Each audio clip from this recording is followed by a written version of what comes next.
Have you ever walked into a room and felt the energy shift, a subtle current of unspoken dynamics that dictate who is heard and who is ignored? What if you could understand that invisible language, not to manipulate for ill, but to navigate the complex social world with grace and intention, to protect yourself and advance your most meaningful goals? Welcome to the Wisdom Mind Library. I'm Daisy. This is a journey into the heart of a book that holds up a mirror to the often uncomfortable truths about how influence is really built, maintained, and lost in our world, offering a map to a game that is already being played around you, whether you choose to acknowledge it or not. It begins not with a rule, but with a warning. This is not a simple guide to getting ahead. It is a deep historical and philosophical excavation of power in its purest form. The author draws from a breathtaking array of sources: the cunning courts of Renaissance Italy, the strategic brilliance of ancient Chinese generals, the ruthless maneuvers of 20th century industrialists, and the psychological insights of modern thinkers. He presents power as a timeless, immoral force, like electricity. It simply is. It can light up a city or electrocute someone. Its moral character depends entirely on the hands that wield it. The premise is that to be ignorant of this force, to pretend it doesn't exist or to believe it is beneath you, is the greatest guarantee of being a victim to it. The choice is not whether to engage with power but how. Will you be the player or the pawn? The first law sets the stage for everything that follows: never outshine the master. This is a lesson in the delicate dance of superiority. The idea is that those above you want to feel secure and superior. When you make them feel overshadowed, you inadvertently cast a shadow on their ego, and ego is often the most powerful motivator. The book illustrates this with the tragic story of the astronomer Galileo, who, despite his genius, understood the need to present his discoveries not as his own brilliant work, but as confirmations of the Medici family's greatness, dedicating his findings to them and naming celestial bodies after his patrons. He made the masters feel like the source of the light, not its competitor. Conversely, the law warns of the fate of those like Louis XIV's finance minister, Nicolas Fouquet, who threw a lavish party so spectacular it outshone the Sun King himself, leading not to reward but to lifelong imprisonment. The lesson is profound: make your masters appear more brilliant than they are, and you will attain the heights of power. The art is to conceal your brilliance without dimming it, to be indispensable but never a threat.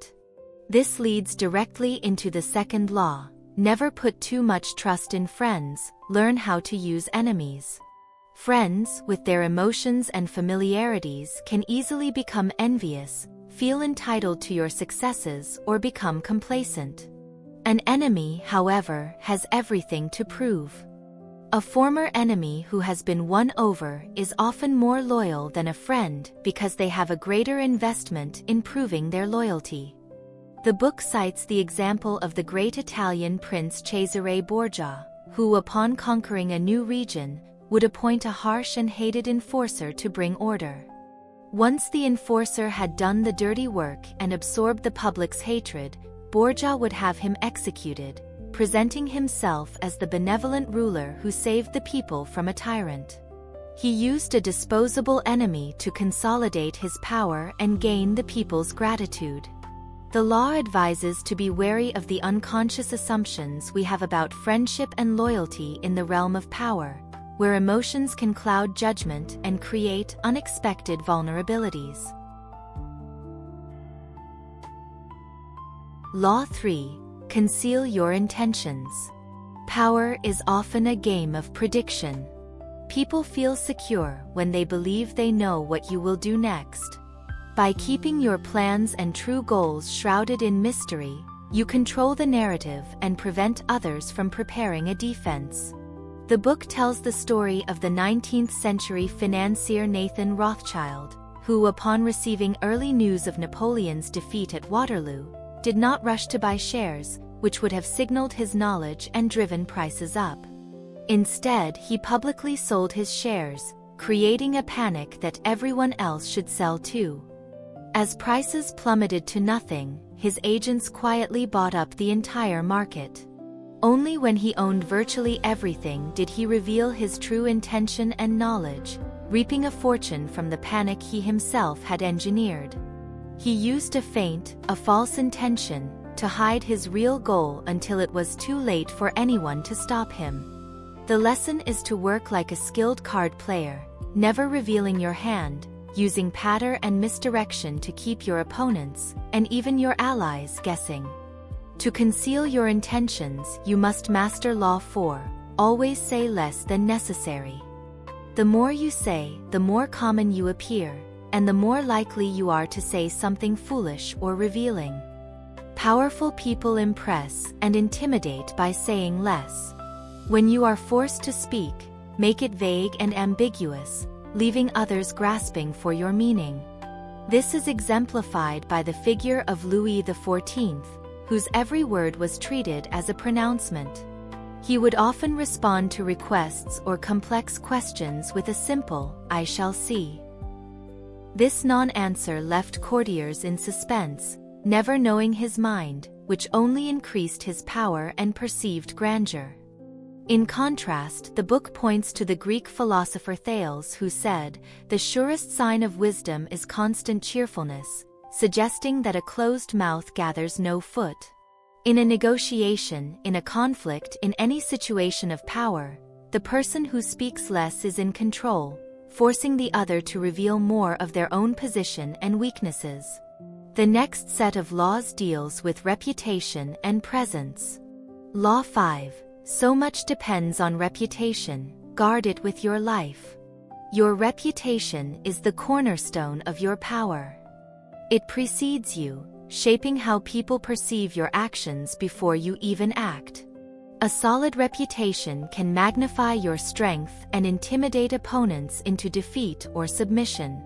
The book uses the example of the legendary Japanese swordsman Miyamoto Musashi, who often won duels before they began simply by showing up, his fearsome reputation causing his opponents to panic and make fatal errors. The law advises to be vigilant against attacks on your reputation, and to destroy your enemies by tarnishing theirs. It is a fragile asset that must be protected relentlessly, as a single stain can undermine a lifetime of achievement. Law 6. Court attention at all cost. In a world of noise, obscurity is a far greater danger than criticism. Everything is judged by its appearance. What is unseen counts for nothing. You must therefore stand out, make yourself a spectacle, and become the subject of conversation. The book highlights the outrageous stunts of the great showman P.T. Barnum, who knew how to generate publicity by any means necessary, creating controversies and curiosities that kept his name constantly in the public eye. Even negative attention could be channeled into fame. The law is not about being crass, but about understanding that power depends on being the center of gravity, pulling people and attention toward you. It is to create a memorable, unmistakable presence that cannot be ignored. But how does one attract this attention? Law 7. Get others to do the work for you, but always take the credit. The truly powerful are not those who do the work themselves, but those who orchestrate the talents of others. By using the wisdom, knowledge, and labor of those around you, you accomplish far more than you could alone. However, to secure your power, you must never share the credit. The credit must always flow upward to you, making you appear a genius or a prodigy. The book points to the figure of the great Renaissance patrons like the Medici, who funded artists and thinkers, absorbing their brilliance into their own legacy. Or Henry Ford, who, while not the sole inventor of the automobile, brilliantly took credit for the system and the vision that produced it. The lesson is to harness the skills of others, but to ensure the final product reflects your glory, reinforcing your reputation and power. Law 8. Make other people come to you, use bait if necessary. This is the law of controlling the terrain. When you force your opponent to act in your space, on your terms, you hold the advantage. You are rested, prepared, and on familiar ground. They are off balance and expend energy in the journey. The book uses military strategy, such as the Battle of Austerlitz, where Napoleon feigned weakness, bait the Austrian and Russian armies into attacking him on ground of his choosing, where he had prepared a devastating trap. In daily life, this means negotiating in your office, not theirs. It means setting the agenda and the terms of debate, making others react to your moves. The key is to be patient and lure others into your web, rather than rushing into theirs. Law 9. Win through your actions, never through argument. Any momentary triumph you gain through argument is pointless and pyrrhic. You will never win an argument with a superior, you will only make them resent your correctness. You will rarely convince someone through logic alone, as their beliefs are often tied to ego and emotion. The book recounts the story of the artist Francisco Goya, who was criticized by a monk for the sensuality of his painting. Rather than argue, Goya simply changed the title of the work, and the criticism vanished. He won through a simple, subtle action, not a fruitless debate. Demonstrating your point through decisive, unarguable action is far more powerful. It is more effective to show than to tell. Actions are concrete, arguments are just hot air that often leaves a residue of bitterness. Law 10. Infection. Avoid the unhappy and unlucky. Emotional states are as infectious as diseases. You cannot help the miserable, you will only drown with them. The book warns of the chronic loser, the person who seems to attract disaster and misery. Associating with them will inevitably tar you with the same brush. Power requires a positive and radiant aura, and that aura can be polluted by the sadness and misfortune of others. This is a cold but pragmatic law. It advises to quarantine psychological poison and to surround yourself instead with the successful, the ambitious, and the cheerful whose energy will lift you higher.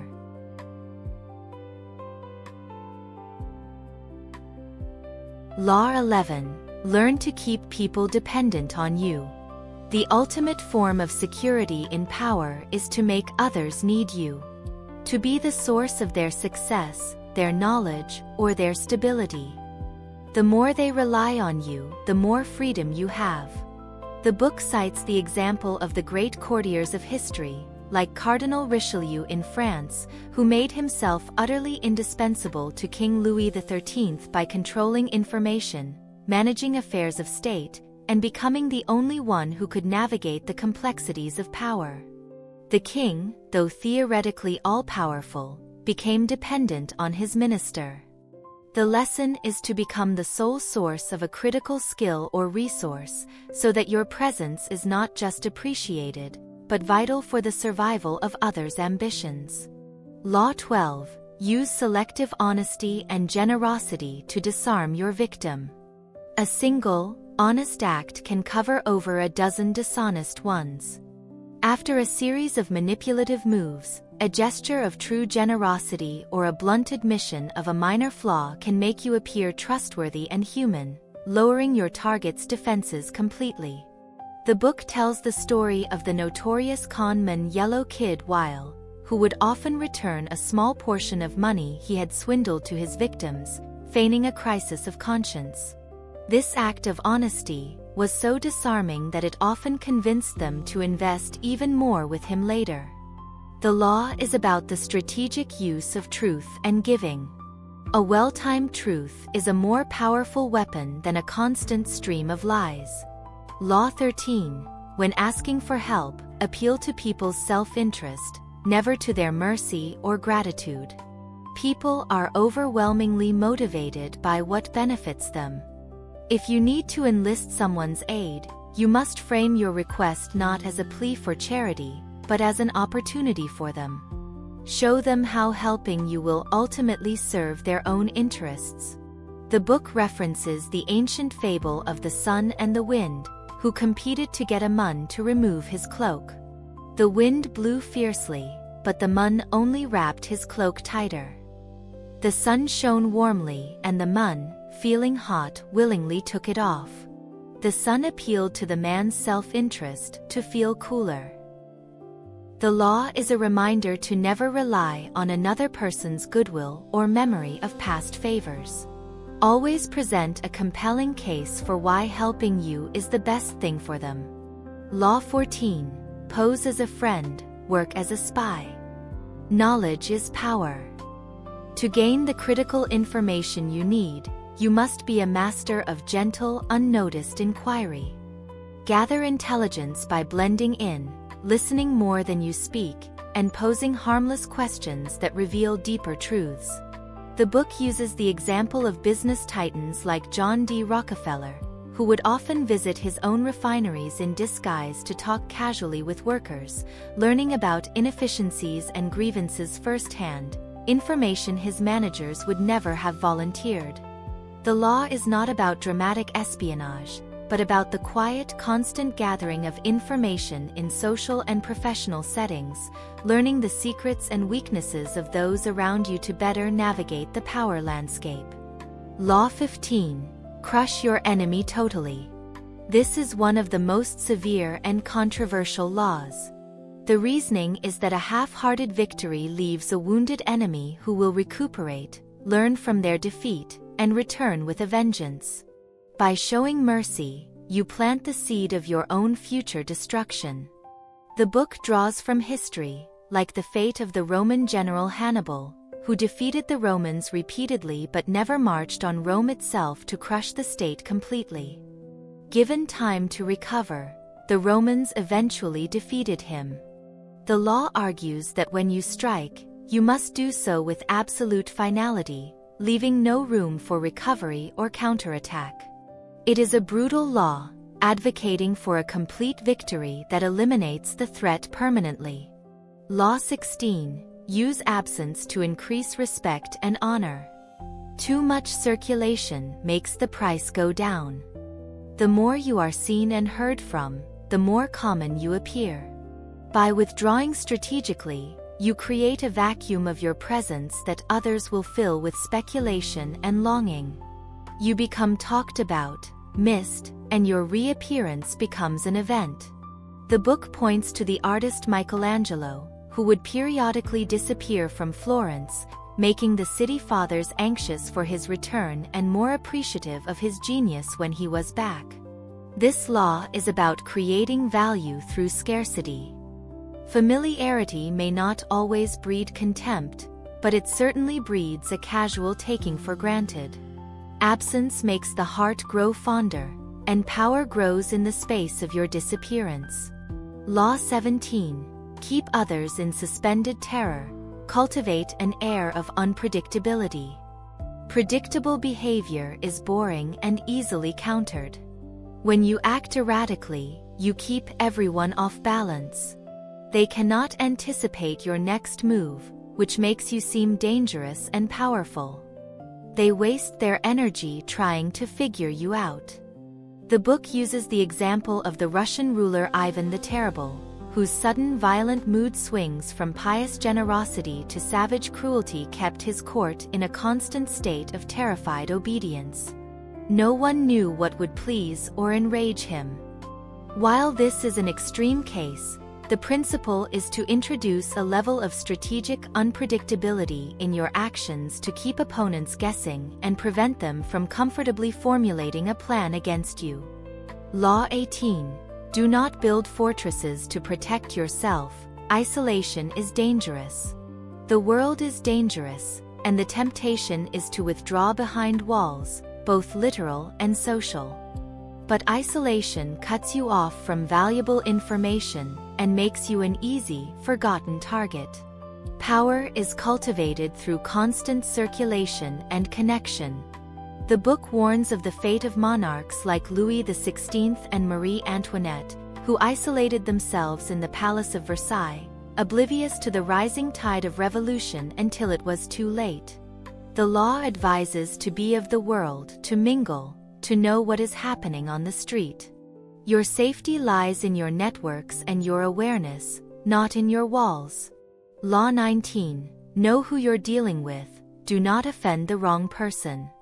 This law is a lesson in discernment. There are people who, when crossed, will not rest until they have destroyed you. They have long memories, immense patience, and a burning desire for revenge. A critical power skill is the ability to recognize this character type and to avoid offending them at all costs. The book tells the story of the ancient Athenian general and statesman Alcibiades, a man of immense talent but poor judgment, who made a habit of insulting and humiliating powerful men for sport.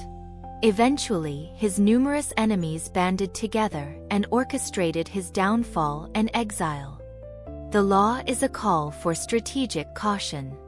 Pick your battles carefully and know the temperament of your opponent before you decide to engage. Law 20. Do not commit to anyone. This law is about maintaining your independence. By refusing to align yourself permanently with any single person, party, or country, you preserve your freedom to maneuver. You are courted by all sides because you are available to all sides. You can play them off against each other. The book cites the brilliant diplomacy of Queen Elizabeth I of England, who masterfully kept suitors like Philip II of Spain and the French Valois brothers dangling for decades, using the possibility of an alliance to keep powerful nations from attacking her small island kingdom. By committing to no one, she remained in control. The law advises to be a skillful navigator, not a loyal passenger on a sinking ship.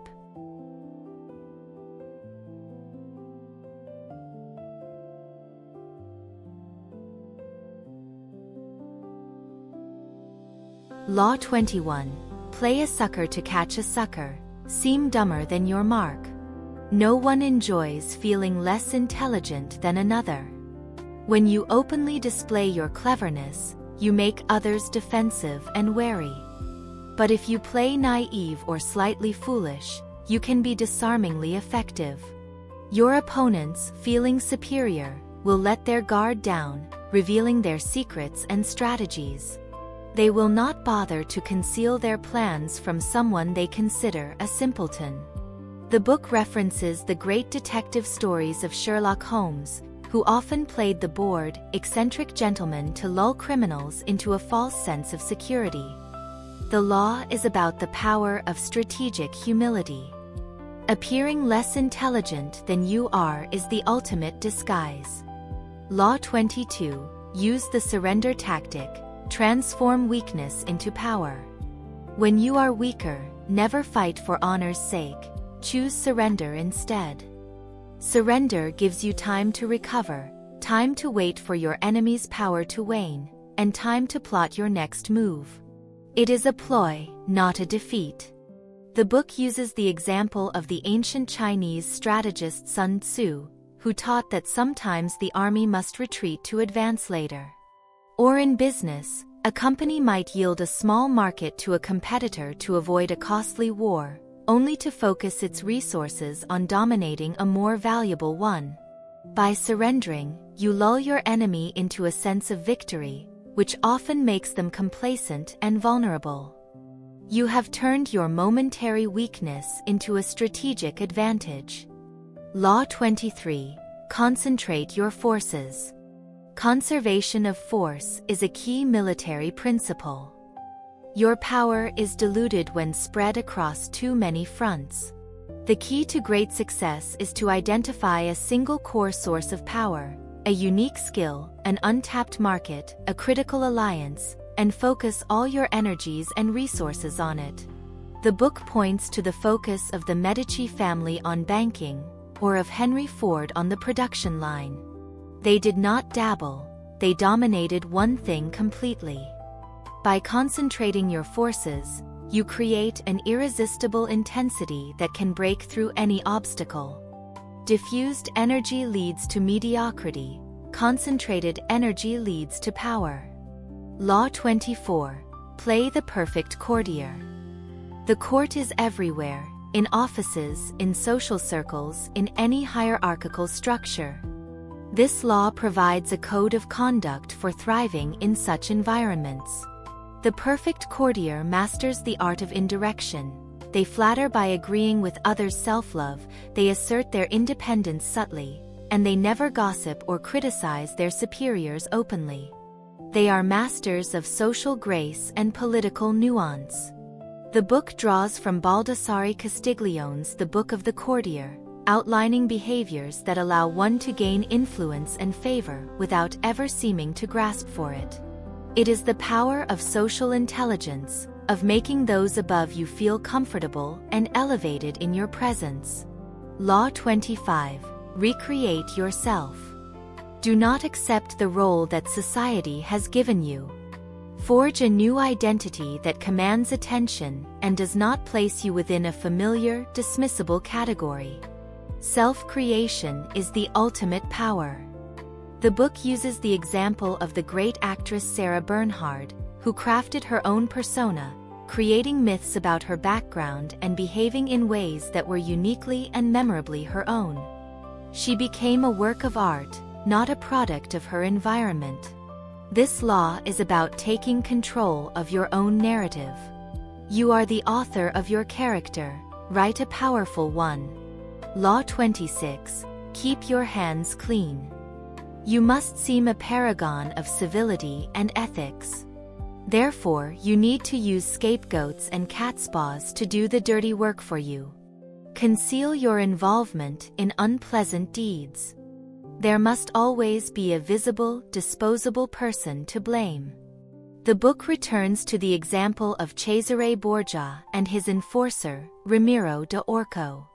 When the dirty work of pacification was done, Borgia had him executed and displayed in the public square, washing his hands of the brutality and appearing as the just ruler.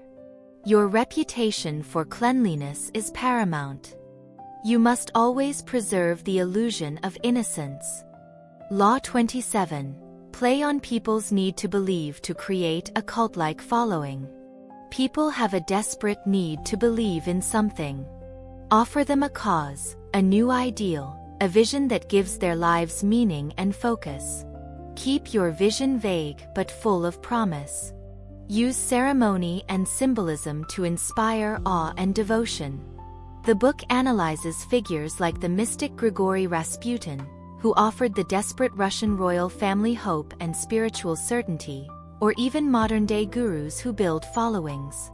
The law is about tapping into the powerful non-rational yearnings of people to inspire a loyalty that transcends reason. Law 28. Enter action with boldness.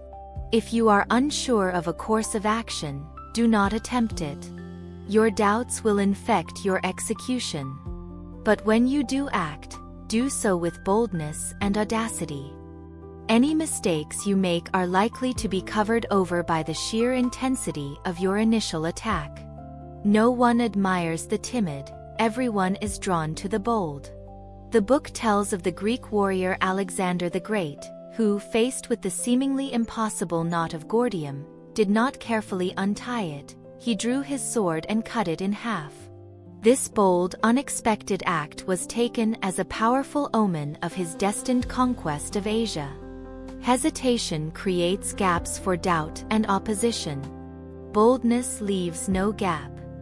Law 29. Plan all the way to the end. The ending is everything. You must plan for the long term, considering every possible consequence, obstacle, and twist of fate. Do not be swayed by emotion or get lost in the details of the moment. Keep your eyes on the final goal. The book uses the analogy of a master chess player, who thinks 10 moves ahead, anticipating every countermove. The law warns against the short-term thinking that leads to brilliant beginnings but disastrous endings. True power is measured by how you finish, not how you start. Law 30. Make your accomplishments seem effortless. Your actions must appear natural and executed with ease.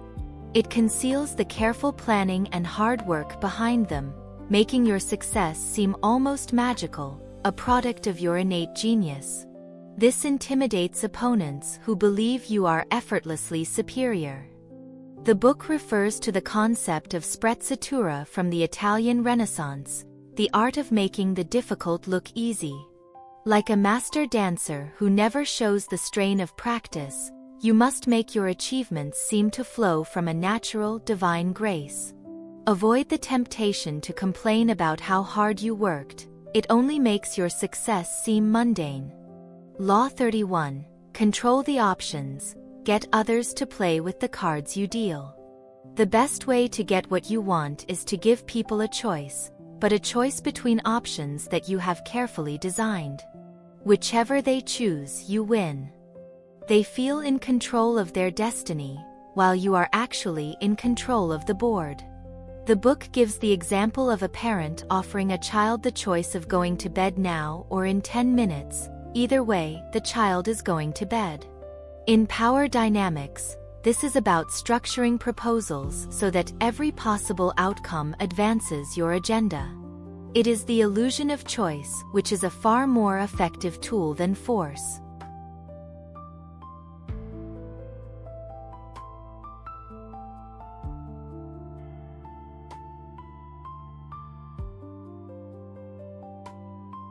Law 32. Play to people's fantasies. The truth is often ugly, unsettling, and boring. Do not appeal to truth and reality when you can appeal to fantasy. People want to believe in a world that is more romantic, more perfect, and more filled with promise than the real one. The book points to the figure of the great seducer Casanova, who never spoke of practicalities or problems. He wove a fantasy of adventure and romance that was irresistible. In business, selling a dream is more powerful than selling a product. Tap into the universal desire for a more enchanting reality. Law 33. Discover each man's thumbscrew. Everyone has a weakness, an insecurity, a secret desire. This is their Achilles heel, their thumbscrew. It might be vanity, greed, lust, or a hidden vulnerability. Once you identify it, you have a lever you can use to control them. The book recounts how the powerful Cardinal de Retz discovered that a rival judge's thumbscrew was his vanity about his reputation for piety. By publicly praising this piety, Retz could manipulate the judge's decisions. The key to power often lies not in your own strengths, but in your ability to find and apply pressure to the weaknesses of others. Law 34. Be royal in your own fashion. Act like a king to be treated like one. The way you carry yourself determines how others treat you. Act with dignity, confidence, and self-belief, and the world will often reflect that back to you.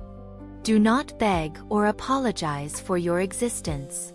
The book uses the example of the great orator Demosthenes, who, despite a speech impediment, carried himself with such supreme confidence in his cause that he willed himself and others to see him as the greatest speaker in Athens. It is a self-fulfilling prophecy. Projecting an aura of authority, whether you feel it or not, is the first step to possessing it. Law 35. Master the art of timing. Never seem to be in a hurry. Patience is a power weapon. Hesitate, and then strike with speed and decision.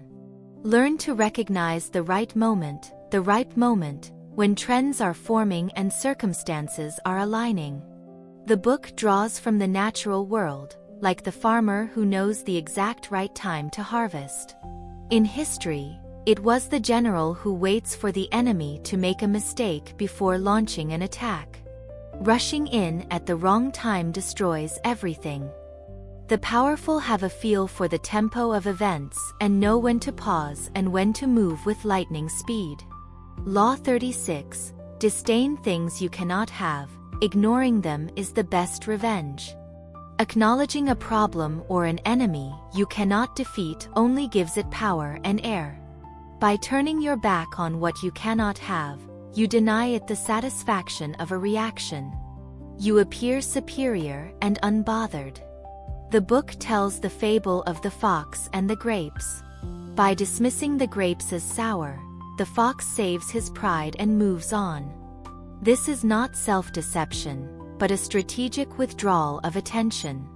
It is often more damaging to an enemy to be ignored than to be fought. Do not waste time on lost causes. Focus your energy where you can actually have an impact. Law 37. Create compelling spectacles. Striking and dramatic visuals, grand symbolic gestures, and stunning symbols grip people's attention and communicate power on a level far deeper than words. The book highlights the spectacles of the Nazi regime, designed by Albert Speer, with their cathedrals of light at rallies. While an extreme and negative example, it demonstrates the power of imagery. In a positive sense, a grand opening, a powerful logo, a memorable public gesture, these create an aura of power and grandeur that facts and figures never could. Law 38. Think as you like but behave like others. Flaunting your unconventional ideas will only alienate people and raise resistance. Keep your unusual ideas to yourself, and learn to blend in with the conventional crowd. This gives you the freedom to think independently while operating without friction in the social world. The book warns of the fate of the philosopher Galileo, who was forced to recant his heliocentric views to save his life. He thought as he liked in private, but behaved like others in public to survive. Radicals and rebels are often crushed. The powerful know how to wear a mask of conformity to protect their inner uniqueness. Law 39. Stir up waters to catch fish. Anger and emotion are counterproductive in power. They cloud judgment and lead to mistakes. The key is to stay calm and objective, and to make your opponents angry. An angry person is off balance, prone to overreaction, and easy to manipulate. The book uses examples from courtrooms, where a skilled lawyer will bait a witness into an angry outburst, discrediting their testimony. In any conflict, your coolness will be your greatest asset. Stir the waters, get your opponent emotional, and then catch them when they are flailing. Law 40. Despise the free lunch. What is offered for free is often a trap. It comes with a hidden obligation, or it devalues what you have to offer. By paying your own way, you maintain control and freedom. The book warns of the dangers of patronage and gifts that create subtle debts. The powerful want to be the givers, not the takers, because giving is a position of strength. It is better to pay the full price and be independent than to be entangled in the strings of a free gift. Law 41. Avoid stepping into a great man's shoes. What follows a great triumph is often disaster. The situation is inevitably compared to the golden age that came before, and you will be found wanting. Instead, follow a failure. You will shine by comparison and have room to build your own legacy. The book points to the Roman Emperor Augustus, who followed the murdered Julius Caesar and the chaotic period that followed, allowing him to establish a new era of peace and be celebrated for it. It is far harder to be the son of a genius. Find your own path, don't try to fill shoes that are too big for anyone to fill. Law 42. Strike the shepherd and the sheep will scatter. Trouble is often traceable to a single individual, a ringleader, a stirrer, a charismatic negative influence. Do not waste time trying to negotiate with the group they have energized. Instead, find a way to isolate, discredit, or eliminate the leader. The group, lacking direction, will disperse. The book uses military history, where targeting the enemy general can cause an entire army to collapse. This law is about efficiency in conflict. Deal with the source of the problem, not its symptoms. Law 43. Work on the hearts and minds of others. Coercion creates rebellion. True power is won by seducing people, by appealing to their emotions and their minds. They must want to follow you. The book analyzes figures like Pericles of Athens, who ruled not by force but by his powerful oratory and his ability to inspire the citizens with a grand vision of themselves. The soft power of persuasion is far more durable and effective than the hard power of force. Win their hearts, and their minds will follow. Law 44. Disarm and infuriate with the mirror effect. The mirror effect is a powerful tool for neutralizing your enemies. Mirror their actions, their strategies, their very being. This has a disturbing and infuriating effect on them. They cannot figure out your strategy because you have no strategy of your own, you are using theirs. It mocks them and forces them to see their own absurdity. The book gives examples of satirists and mimics who use this technique to disarm critics. By becoming a mirror, you show your opponents their own ridiculousness and rob them of their ability to attack a solid, independent target.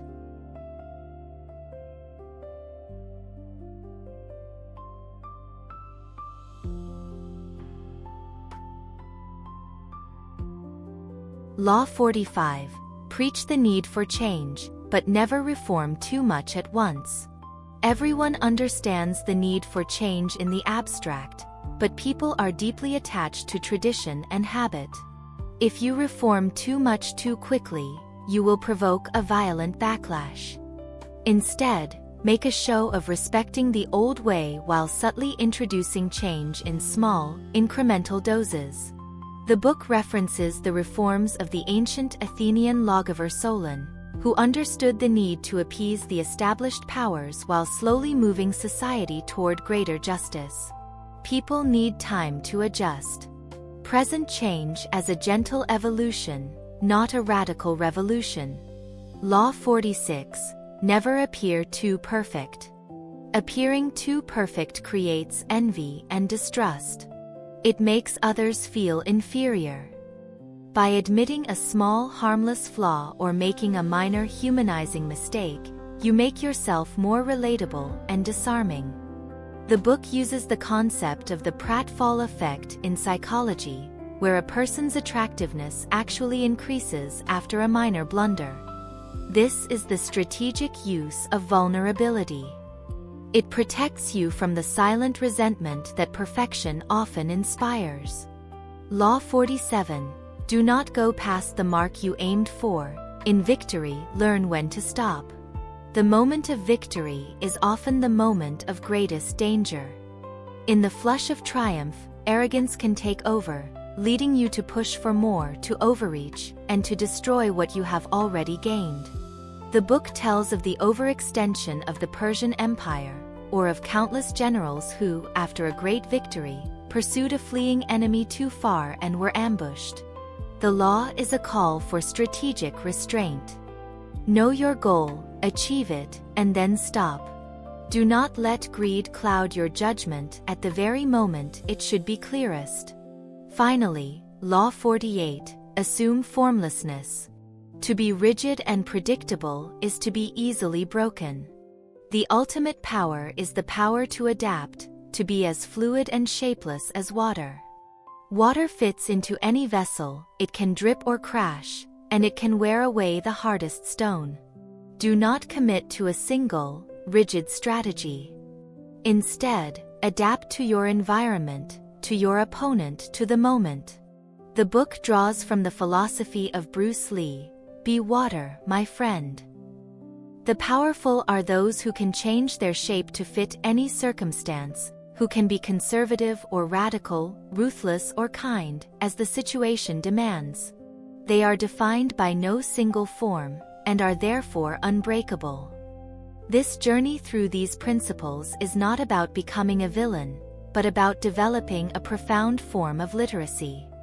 It's about understanding the deep structures of human interaction that govern our world, from the boardroom to the family dinner table. It offers a choice, to see the world as it is, not as we wish it to be, and to navigate it with eyes wide open. It provides a set of tools that can be used for defense as much as for offense, for protection as much as for advancement. The ultimate power, perhaps, is the power of awareness itself.